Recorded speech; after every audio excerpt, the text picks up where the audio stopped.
seen the recent development over the last day, where we understand all public meetings, all events related to the election will be halted. You know, a statement that I made from the inception of this government that halt would be the word of the day when it pertains to this government. So I want to ask a few questions. Who has really taken the decision not to allow any public meetings and gatherings and public events? Why, I ask, is because yesterday I heard the Prime Minister during his press briefing repeatedly made mention of, I have decided, I will not, I will do this, and I will do that. Were the decision really taken by the Council of Ministers, or was it taken by the Prime Minister after hearing his I statements? Was the relevant authorities consulted prior to making this statement? Has a state of emergency been declared? And if yes, where is the national decree? If no, why is the assistance of the Army being requested? Why is the assistance of that many police officers from Curacao, Aruba, Sabre, and Statia being requested? For how long will this be, and effective when? How much will all of this cost? I am certainly not impressed with the measures as announced by the Prime Minister under the guise of protecting the safety of the citizens of Sweet St. Martin. Where will this budget be coming from? Mr. Chair, through you, I have to go back now to ask a question. During, after, or during, before the last election, we see a picture with a contract being signed by the Honorable Minister of Justice, Lyndon Lewis, with a person we all see here. I don't know if you can see here, if you can pick up the picture, where the Honorable Minister signing a contract with whom I dub the evil menace to St. Martin. We would like to know, through you, Mr. Chair, the details of that contract. Because today, we see the same person who signed the contract with you being guarded heavily with police escort, and we would want to know, is that because of this contract?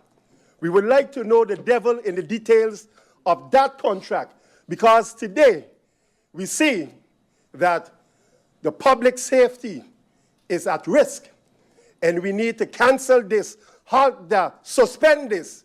But in the meantime, this person getting special security, a self-proclaimed millionaire, borderline billionaire, he said, but he getting security with financing from this country. I would like to know specifically today the details of that contract.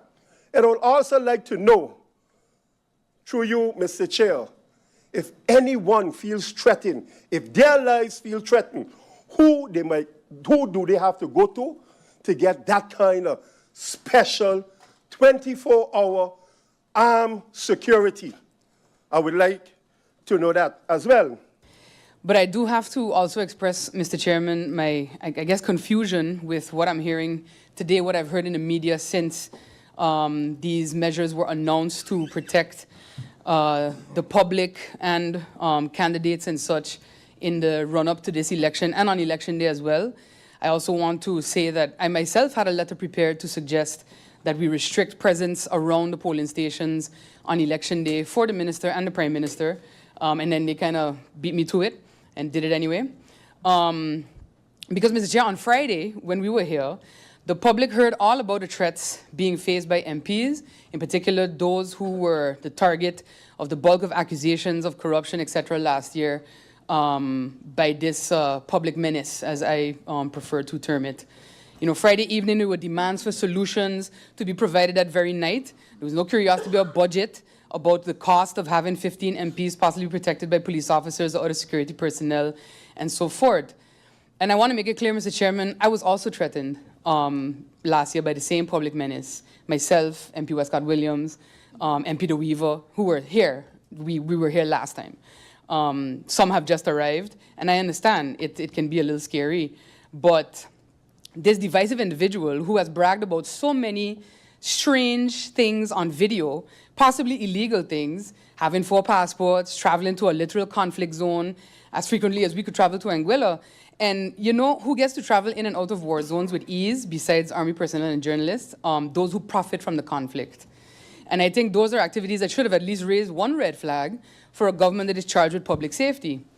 But at the time, nothing decisive was done to protect members of parliament who were being threatened. Myself, as I mentioned earlier, we kind of just had to figure it out and hold our heads high, especially me, who saw pictures of my own house circulated on those WhatsApp chats, who had to hear that I'm trying to harm children and many other nasty things, a lot of it uttered in the name of God against me. But the reality is that while on Friday, and now again we're hearing, you know, this negative individual benefited one party during the election, one faction in parliament, and I'm not trying to defend any party, I don't have to. I think it's also good to note, and this is why after the incident I said we need to have and practice some discernment in this country with who we associate with. Because if we want to talk about pictures, and I'm not, again, here to defend the minister, there were also pictures of a dinner party last year on the government Facebook page with a ceremonial queen of the Lumba Kingdom of the Congo. And then later on, when I guess the milk went sour, the real pictures were shared. And you had 2 former ministers, the former Minister of Justice included, sitting in those pictures. So I just want to say that. As for the measures, Mr. Chairman, part of growth and maturing as a democracy is recognizing that there are elements of democracy that need to change. We've enjoyed a very friendly and boisterous election day atmosphere, but I want to also make it clear to the public, because I think we're taking July 17th and making it bigger than it is. I actually don't subscribe to the belief that it had anything to do with politics. It changed on January 11th when persons jumped off ATVs and began threatening voters and supporters, and then someone got Street Fighter punched out in front of the Belvedere Community Center polling station. So setting aside July 17th, because again, I don't believe it was politically motivated, but it was made so by the individual in question. So I can understand the measures that are being taken. That's the reality. That person has not been silenced, and I've expressed this directly to KPSM. That person continues to exacerbate the situation, and then we give it life with situations like last week Friday. And that, I think, is what I also want to caution everybody about. So while I will await the minister's responses to other questions, I just wanted to say that, again, it calls, I think, for us to realize that maybe these measures they can qualify as a type of electoral reform by force. Now, because we've let it come to a point where what happened in January happened, these are the measures that need to be taken, in my opinion. This meeting was requested way before this unfortunate incident took place, and it continued to be put off for different reasons given by the minister. So I just want to start off by saying that. And for me, Mr. Chairman, safety before anything else. Not just for ministers, not just for members of parliament, not just for any and everyone that holds a position, but for the general population of St. Martin. Safety first. This is why I have the following questions, based on the decision that was made by the Prime Minister and that was announced yesterday. Is there a bigger threat, through you, Mr. Chairman, is there a bigger threat that we are not being told about, that is not being transparent with the members of Parliament? After the Prime Minister said that there was no indication that the tragic shooting that took place on July 17th was politically motivated, several times, has this stance changed? It was mentioned in the press briefing, it was mentioned in closed-door meetings, it was mentioned all over. has this stance changed? Through you, Mr. Chairman. And how does a cancellation of public meetings correlate with the shooting event? So is the government saying that now it is politically motivated? Are you then saying that MPs, members of parliament, members of parliament, ministers, politicians, and supporters are at risk? Is what is being communicated by the government through you, Mr. Chairman? Should special security be assigned to us, as is the case with certain family members of ministers? That's a question.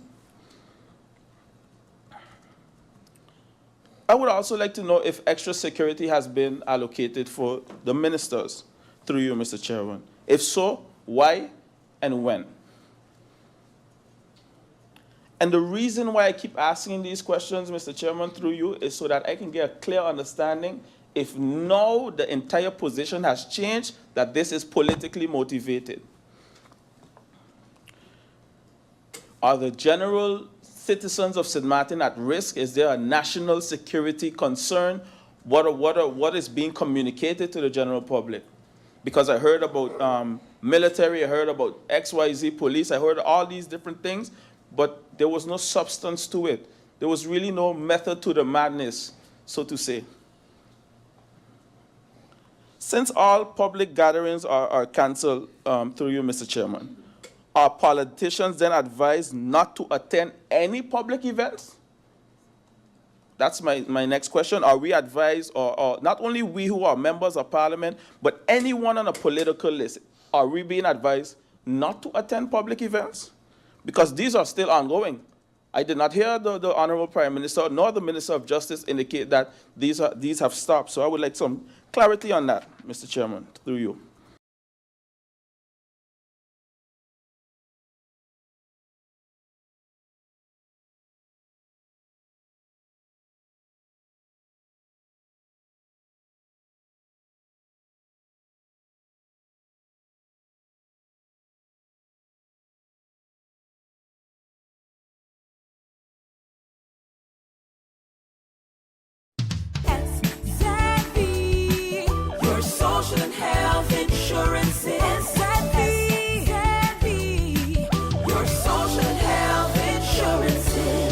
Are you SXM insured?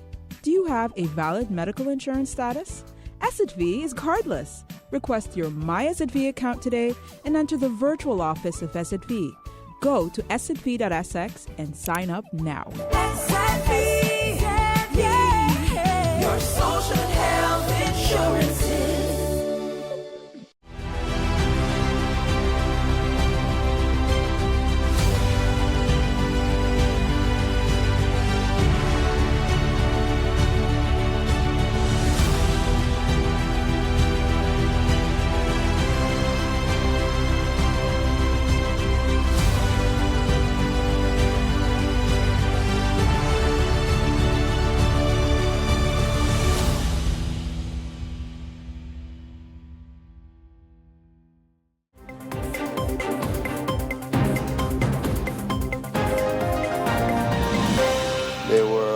Talk about voter suppression, so I decided to look up the definition.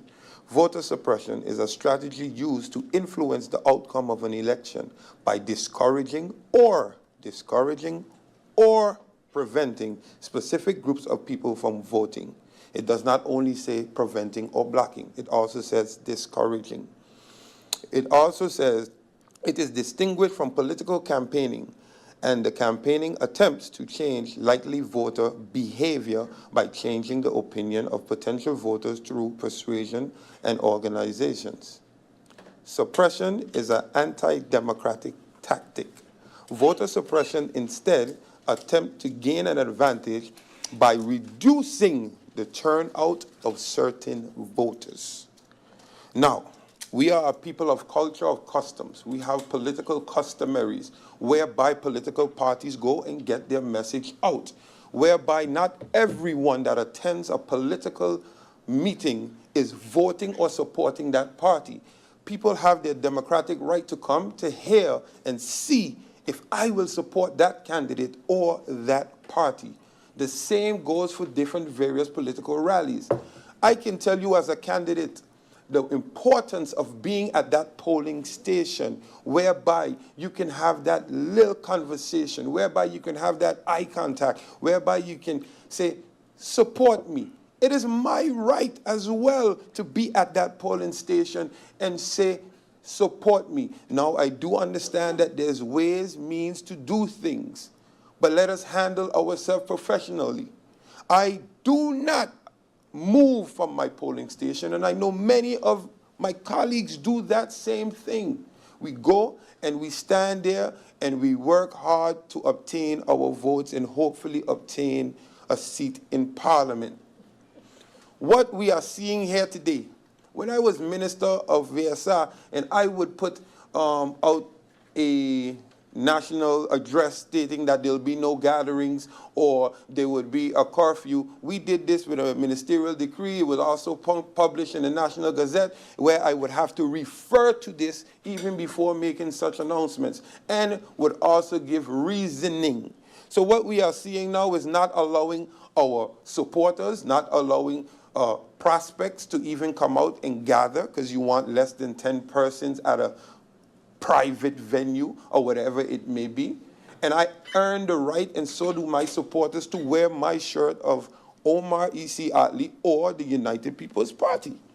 So I said to you today, we are the representatives of the people. Parliament is the representatives of the people. That's why 15 of us sit here, because 60, 40, however thousand much persons are in this country cannot sit in this hall. And we were not consulted. The stakeholders, the police, the VDSM, the PK, up to yesterday in the meeting, from what I understood, were not consulted. And up to yesterday, as we were leaving the meeting, the PK said, at this moment, it is not politically motivated still. So I say to you, I say this to you then, we will decide and see who will represent the people, who will give the people that right to come out and support whatever political party it may be, not because you don't have a political meeting plan. So I say to you, people, all of the promo girls, the promo boys, the parents of the promo boys and girls, the caterers, the people, the local artists that were hired to perform during the public meetings. I say to the private businesses that will be affected because now we cannot hold certain events at those businesses. And I say to all of those that benefit and were involved in the public meeting, the sound teams, the various sound teams that we use, the employees of these sound teams, the families of these employees. I say to you, look at this meeting today and see who will hinder you from progressing or having business activity during this election. So we will make that decision today, and I urge everyone to pay attention. Just as there's those who do not agree, there are those who agree. So I say to you, pay attention, St. Martin. The United People's Party will never stand for stifling the rights of the people, the rights to assembly, the rights to gather, and the right to vote. Hence the reason we even in this quagmire today, because the electoral right says that we have to allow the right to vote, and that vote can even be for yourself, which means that you allow new political parties in this running today. So we are already half the way. You can't change it. We don't live in a dictatorship. We need to understand that the Constitution is the highest level. So therefore, I hope today we, members of Parliament, can make a change, or we can answer to those same people that I discussed and I just called out. So I thank you, Mr. Chair. And I don't really have any questions, but that was my statement and the stance of the United People's Party. The questions were asked in that closed session, and I'm not going to go into details, but it became clear that the professional arm of justice, including all who had come on the island and visiting persons, felt that there were no indications up until that time, and at no time has that been changed, that it was a political attack. And therefore, we were advised to be cautious, but to be going about our business. And as one of my colleagues mentioned, thereafter, we published a public meeting schedule, not before. And it is therefore disconcerting to know that we were re-invited to an update on this meeting yesterday, Wednesday, the 24th, 1 day's notice, thinking that you're going to have that same level of discourse and further information because there was not enough. And then before we get there, here an announcement is made. So one of the first questions I asked in that meeting is, were the justice chain consulted? Was the prosecutor, the national security, and the chief of police and the police in general consulted before this decision was made? Mr. Chairman, and the Prime Minister answered no. And that is my concern. That is my grave concern, because for me, I remember being in charge of crises. And I remember getting blows, whether it was from opposition or public who didn't agree with decisions I made. But I made my decisions based on professional advice, whether it was medical during the COVID or if it's in hurricane time from the weather people and whoever else, and the EOC. So if we haven't established a crisis team because of this situation, who's giving advice, and ministers, council of ministers are going ahead and taking decisions without consulting these persons, Mr. Chairman, I have a challenge. My colleague has already asked whether or not the risk change,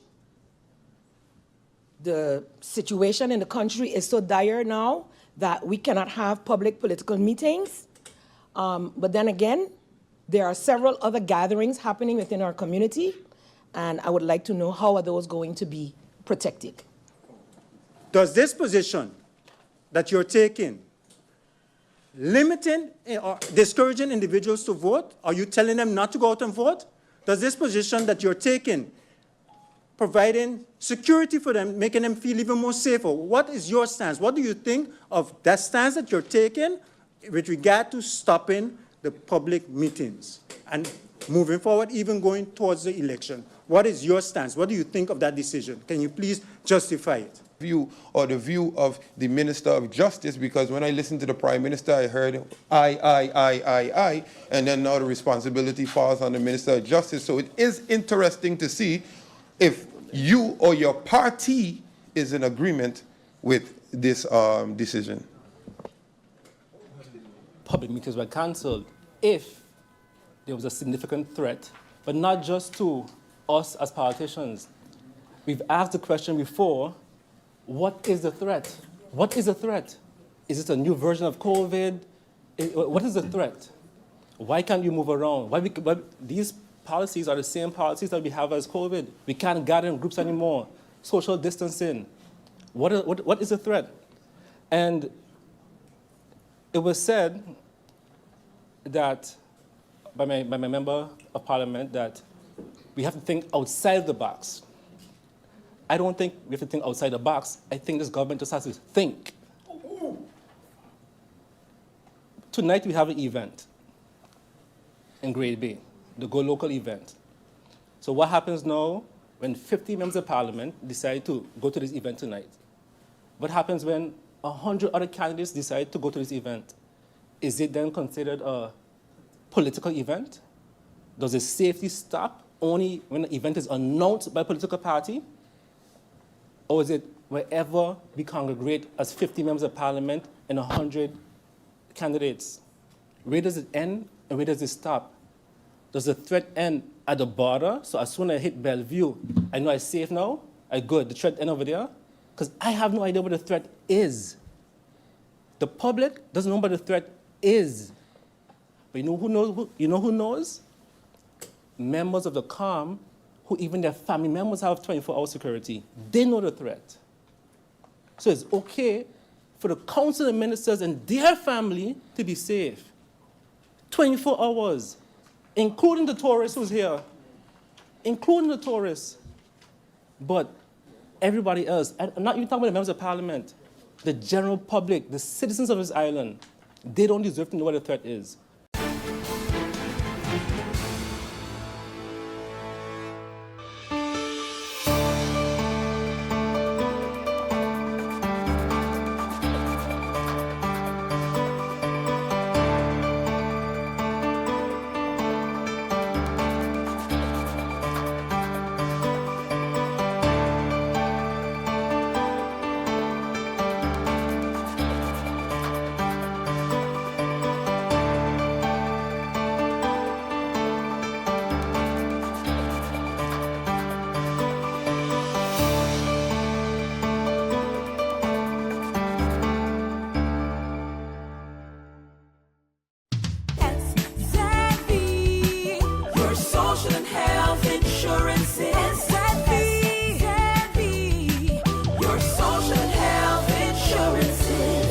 Are you SXV insured?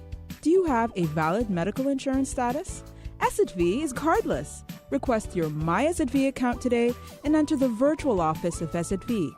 Go to sxv.sx and sign up now. SXV, yeah, your social health insurances.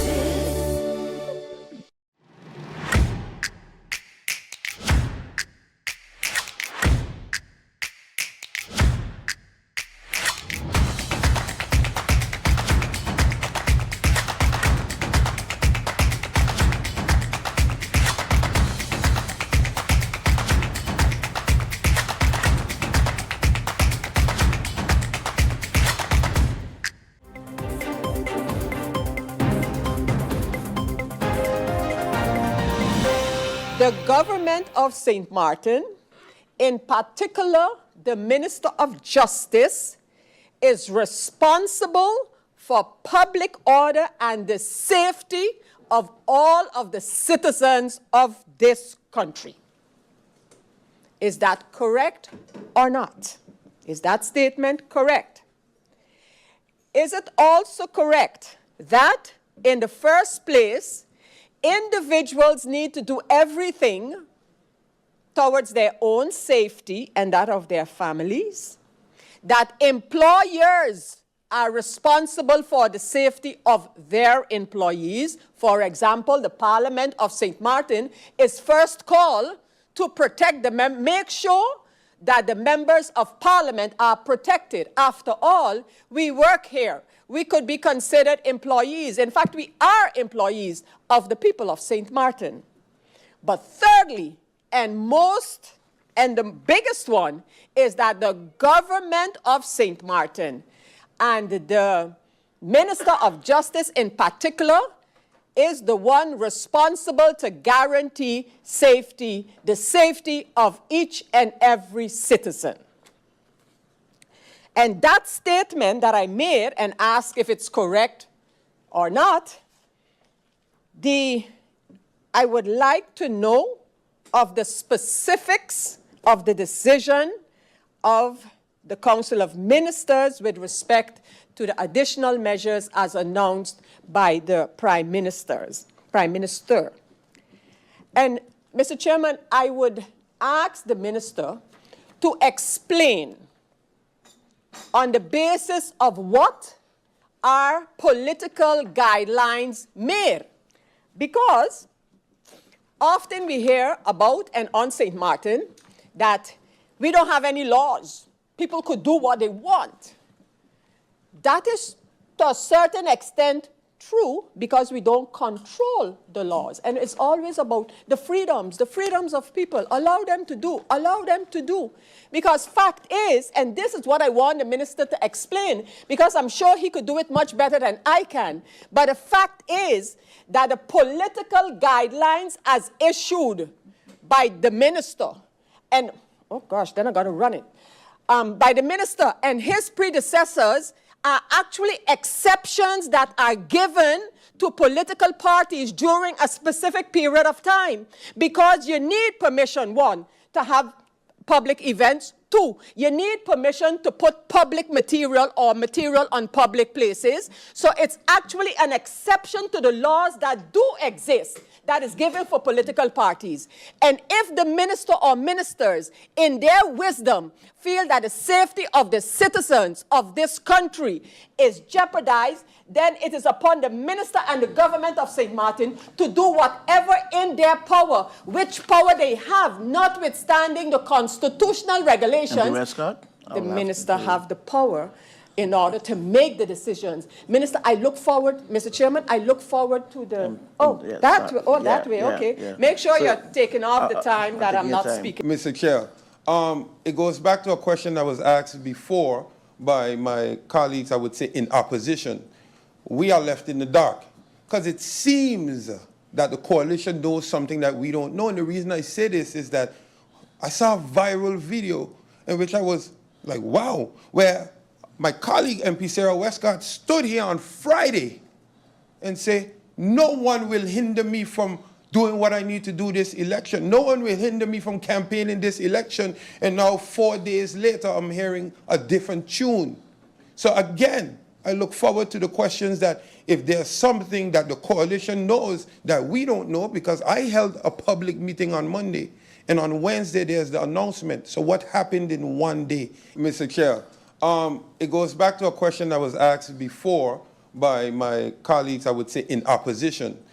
We are left in the dark because it seems that the coalition knows something that we don't know. And the reason I say this is that I saw a viral video in which I was like, wow, where my colleague MP Sarah Westcott stood here on Friday and say, no one will hinder me from doing what I need to do this election. No one will hinder me from campaigning this election. And now 4 days later, I'm hearing a different tune.